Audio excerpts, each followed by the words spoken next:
11 and 15 together. We will continue to break the business model of organised crime gangs to keep the people of this country safe.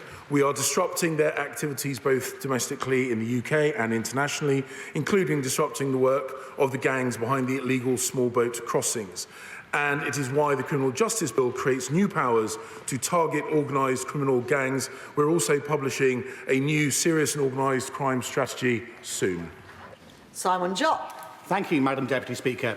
Criminal gangs don't care about the people they're smuggling into our country, and they must be stopped. We must stop the boats in ways which are consistent with our international obligations and end the dangerous journeys that risk human life. Does my right honourable friend agree we must focus on breaking the business model of these criminal gangs? Home Secretary. Madam Deputy Speaker, my honourable friend is absolutely right. The people who are being smuggled are seen as just products. They are expendable in the eyes of those people smugglers, and we have to do everything we can, and we will do, to break their business model. I commend the work of my right honourable friend, the Immigration Minister, who has recently been to Bulgaria, where in close cooperation with our international partners in Bulgaria, we have seized boats, we have seized engines, we are breaking the business model, and we will continue to drive down those illegal those illegal small boat crossings until we have stopped the boats. Greg Smith. Thank you, Madam Deputy Speaker. Serious organised acquisitive crime is hitting rural communities hard, with high-value agricultural equipment targeted for theft. Recently, the National Rural Crime Unit have recovered over £5 million of stolen equipment, nearly £1 million of which was recovered abroad. Construction Plant Hire Association, NFU Mutual and Construction Equipment Association have put significant funds into the NRCU. But what more can my right honourable friend do to ensure the National Rural Crime Unit have the resources they need to tackle these serious organised criminal gangs? Secretary of State. I thank my honourable friend for the work that he's done in this area, including his private members' bill. He is absolutely right that the rural communities of this country need to be supported, and they will be. Driving down rural crime is an important area of work, and we've provided £200,000 of funding to help set up the National Rural Crime Unit. I and he and others in this House understand the terrible impact this has, and we will continue to work with the rural police forces to drive down this issue. Anthony Higginbottom. Thank you, Madam Deputy Speaker. With organised groups peddling drugs, exploiting young people with no regard for the harm they're doing, not just to the communities, but to the young people they're exploiting too. Now, Lancashire Police are making really good inroads with an enhanced road policing unit and with neighbourhood task forces, but could the Secretary of State set out what more the Lancashire Constabulary can do to tackle county lines and bring order back to our streets? Secretary of State. I thank my honourable friend for highlighting this vile type of criminality targeting the young and the most vulnerable.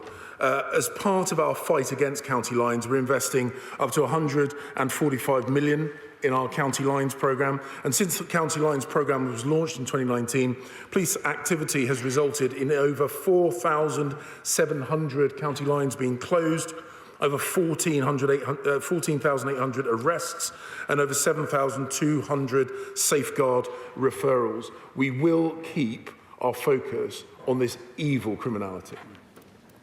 Dame Nia Griffith. Thank you, Madam Deputy Speaker. Well, given that, shockingly, the average time it takes for a crime to be charged has trebled since 2016, will the Secretary of State embrace the Police Federation's simplified DG6 campaign and scrap the redaction rules his government introduced in 2020 in order to cut bureaucracy, get cases to the Crown Prosecution Service more quickly and free up officers' time to be out fighting crime? Yeah.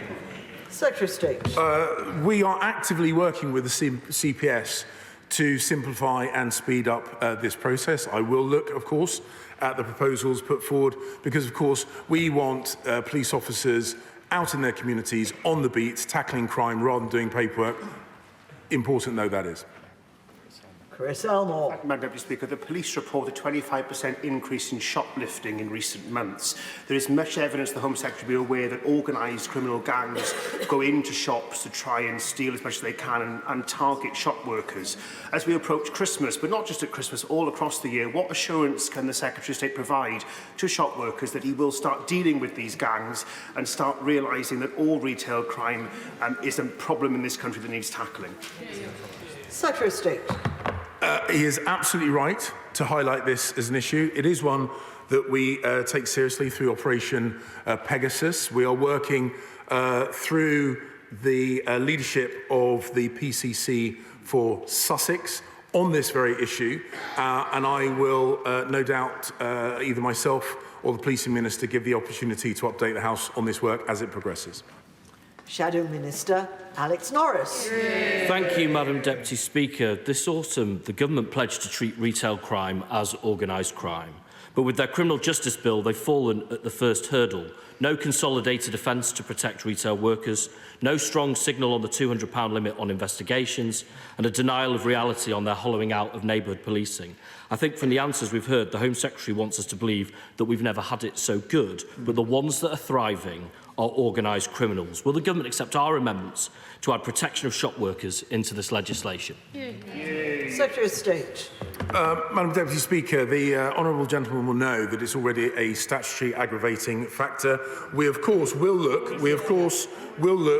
at what more that we can do to protect shop workers. The retail action plan is in place, including the use of CCTV, facial recognition software. We will continue to explore all avenues to protect shop workers because they do, like everyone else, deserve our protection.